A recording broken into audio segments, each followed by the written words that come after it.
ইয়া নূর ইয়া নূর ইয়া মুহকাম ইয়া তানজিল। মহিলাদের বয়স হলে একটা সমস্যা হয়, সেটা হলো কাশি দিলে পেশাব বের হয়। নামাজে এমন বারবার হলে করণীয় কি? এ অবস্থায় নামাজ হবে কিনা? আত্মহত্যাকারী কি স্থায়ী জাহান্নামে? আত্মহত্যাকারীর জন্য কি দোয়া করা যাবে না? কোন কোন কারণে বান্দার নেক আমলগুলো কবুল হয় না? বান্দার নেক আমল কবুল হবার ক্ষেত্রে কোন কোন কারণগুলো বাধা হয়ে দাঁড়ায়? দোয়া করছি কিন্তু কবুল হচ্ছে না, এর ফলে আমি হতাশাগ্রস্ত হয়ে পড়ছি, মাথা ঠিক রাখতে পারছি না, আল্লাহ কি নারাজ আমার প্রতি? দিন দিন ইমান ধরে রাখতে পারছি না, এর জন্য করণীয় কি? আমার একটু রাগ বেশি, কি আমল করলে রাগ কমানো যাবে? প্রিয় দর্শক, তাহলে আর দেরি না করে চলুন আমরা সরাসরি প্রশ্নোত্তর আলোকিত ভবনে আমরা প্রবেশ করি। সালমান ফারাবি আপনি লিখেছেন, আত্মহত্যাকারী কি স্থায়ী জাহান্নামে? আত্মহত্যাকারীর জন্য কি দোয়া করা যাবে না? আত্মহত্যাকারীর জন্য অবশ্যই দোয়া করা যাবে, কারণ আত্মহত্যাকারী অমুসলিম হয়ে যায় না, কাফির হয়ে যায় না। আত্মহত্যা করা কাবিরা গুনাহ। আল্লাহ তাআলা বলেছেন, ওয়া লা তুলকু বিয়াদিকুম ইলা তাহলুকা, তোমরা নিজেদেরকে ধ্বংসের দিকে ঠেলে দিও না। কিন্তু এর মানে এই না যে আত্মহত্যাকারী ব্যক্তি অমুসলিম হয়ে যায়। যেহেতু সে মুসলিম, অতএব তার জন্য আপনি নাজাত এবং মাগফিরাতের দোয়া করতেই পারেন, বরং আরো বেশি করা উচিত, যেহেতু সে পাপ এবং অপরাধ করতে করতে দুনিয়া থেকে গেছে। এখন প্রশ্ন হলো, আত্মহত্যাকারী স্থায়ী জাহান্নামে কিনা? বিভিন্ন হাদিস থেকে স্থায়ী জাহান্নামের কথা বলা আছে, কিন্তু সে সমস্ত হাদিসের ব্যাখ্যায় হাদিস ব্যাখ্যাতাগণ, মুহাদ্দিসগণ, সারা বিশ্বের যত নামকরা এবং বড় বড় স্কলারগণ আছেন, তাদের প্রায় সকল হাদিস বিশ্লেষক এবং ব্যাখ্যাতাদের মত হলো যে সেখানে স্থায়ীভাবে জাহান্নামে যাওয়ার মানে হলো, যদি কেউ আত্মহত্যাকে বৈধ মনে করে, ড্যাম কেয়ার করে, আল্লাহর হারামকে হারাম মনে না করে, তাহলে সে বেঈমান হয়ে যায় হারামকে হালাল মনে করার কারণে, যার কারণে সে স্থায়ী জাহান্নামী। অথবা স্থায়ী জাহান্নামী বলতে এখানে দীর্ঘমেয়াদী জাহান্নামের কথা বোঝানো হয়েছে। বাকি প্রকৃত অর্থে আত্মহত্যাকারী ব্যক্তি স্থায়ী জাহান্নামী নয়, বরং তার শাস্তি ভোগের পর একসময় সে জান্নাতে আসবে, আর আল্লাহ চাইলে তাকে মাফও করে দিতে পারেন।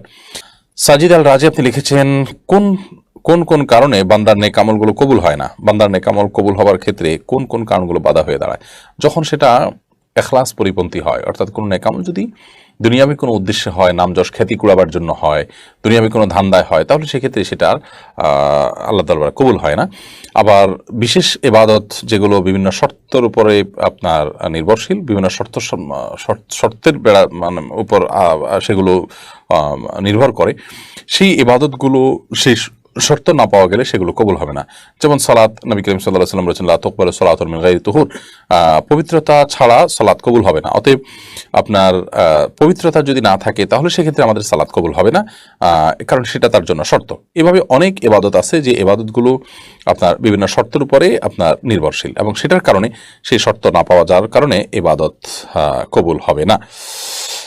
সেই সাথে আপনার হাদিসের ক্ষেত্রে আছে, দানের ক্ষেত্রে আছে, নবী সাল্লাল্লাহু আলাইহি ওয়াসাল্লাম বলেছেন, সাদকাতা মিন গুলুল, যদি কেউ আত্মসাৎ করা সম্পদ দিয়ে সাদাকা করে, দান করে, তাহলে সেটা কিন্তু আল্লাহর কাছে কবুল হবে না, গ্রহণযোগ্য হবে না। দানা কাটাপুরি লিখেছেন, আমি দোয়া করছি কিন্তু কবুল হচ্ছে না, এর ফলে আমি হতাশাগ্রস্ত হয়ে পড়ছি, মাথা ঠিক রাখতে পারছি না, আল্লাহ কি নারাজ আমার প্রতি? খুব কষ্টে আছি, আমার করণীয় কি? আল্লাহ তাআলা আপনার দোয়া কবুল করছেন না। আমরা অনেকে দোয়া করতে গিয়ে এই ধরনের অভিযোগ করে থাকি।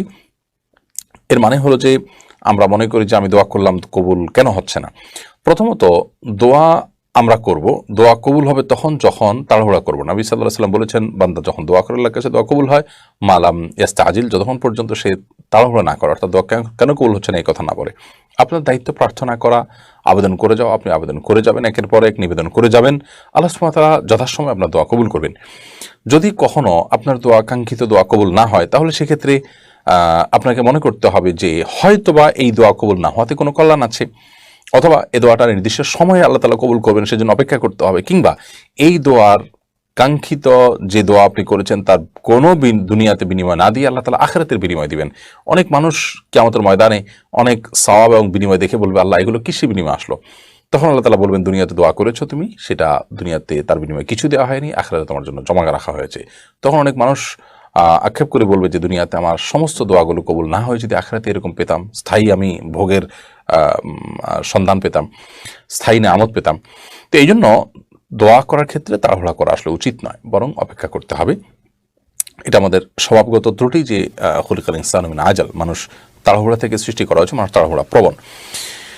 বিধে আপনি হতাশাগ্রস্ত হবেন না, দোয়া করতে থাকবেন এবং ইয়াকিন রাখবেন, বিশ্বাস রাখবেন, আপনার জন্য যা কল্যাণ করেন আল্লাহ রাব্বুল আলামিন সেই ফয়সালা আপনার জন্য করবেন।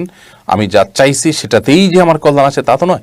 সন্তান যখন ছোট থাকে, বুঝে না, শিশু, তখন সে আগুন ধরতে চায়, 1 বছর 1.5 বছর বয়স যখন হয় তখন আগুন ধরতে চায়, মা বাবা তাকে আগুন ধরতে দেয় না, সে মন খারাপ করে, কান্নাকাটি করে, মনে করে আমার চাওয়াটা কেন মা বাবা পূরণ করছেন, অথচ এই চাওয়া না পূরণ করার মধ্যে তার জন্য কল্যাণ আছে, সে তো বুঝে না।